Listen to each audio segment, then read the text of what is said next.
আসসালামু আলাইকুম দর্শক, আজ আপনাদের মাঝখানে একটা ভিডিও নিয়ে হাজির হয়েছি। সেটা হচ্ছে একই পুকুরে যদি কারো পুকুরে সংকট থাকে বা কোনো প্রবলেম হয়, মাছ যদি ক্লিয়ার করতে না পারেন, তো সেক্ষেত্রে রেণুপনা ছাড়ার জন্য যে অভিনব একটা পদ্ধতি, এটা আসলে আমি ট্রায়াল বেসিস করতেছি। আমি জানি না এটা দিয়ে কতটা সাকসেস হবে। তো সেই পদ্ধতিটা আমি অবলম্বন করে আজকে জাল সেটআপের কাজ চলতেছে। এর কিছু সুবিধা আছে। সেই সুবিধাটা হচ্ছে আমাদের যখন আমরা নদী থেকে রেণু সংগ্রহ করি, তো সেই রেণুর ভিতরে বোয়াল, চিতল এবং বিভিন্ন ধরনের রাক্ষসে মাছ চলে আসে। তার ভিতরে শোল, গজারের পণ্য চলে আসে।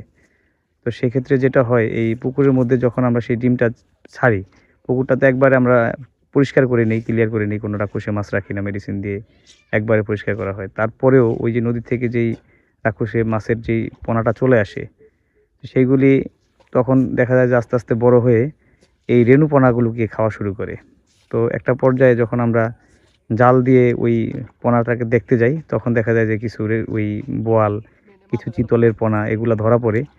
তো সবগুলি তো আসলে ধরা পড়ে না। আর বোয়াল, চিতল হচ্ছে সবচাইতে চতুর একটা মাছ, যাদেরকে সহজে জাল দিয়ে ধরা যায় না। তেমত অবস্থায় এগুলা দেখা যায় যে একবারে পোনার সাইজ হাফ কেজি হয়ে যায়, তারপর আমরা বোয়াল আর চিতল অপসারণ করতে পারি না। তো এই নেটিং সিস্টেমে একটা সুবিধা হলো এটা, যে আপনার বোয়াল, চিতল, রাক্ষসী জাতীয় যে ধরনের মাছ আছে, আপনি চাইলেই এই রেণুটের ভিতর যখন রাখবেন, তখন এই জালটাকে আপনি খুব সহজে আপনি মাছগুলোকে এক জায়গায় নিয়ে আসতে পারবেন এবং দেখে দেখে বাছাই করতে পারবেন। এটা একটা সুবিধা।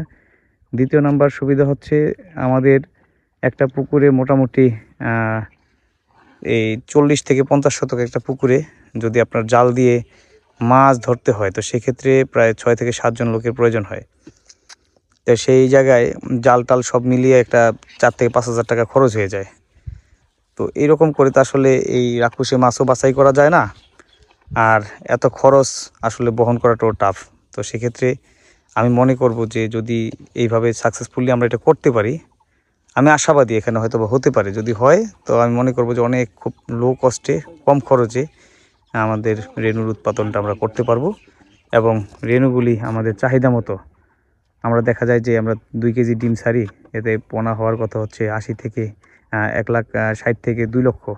তো সেখানে দেখা যায় যে কোনো সময় আমরা পোনাই পাই না।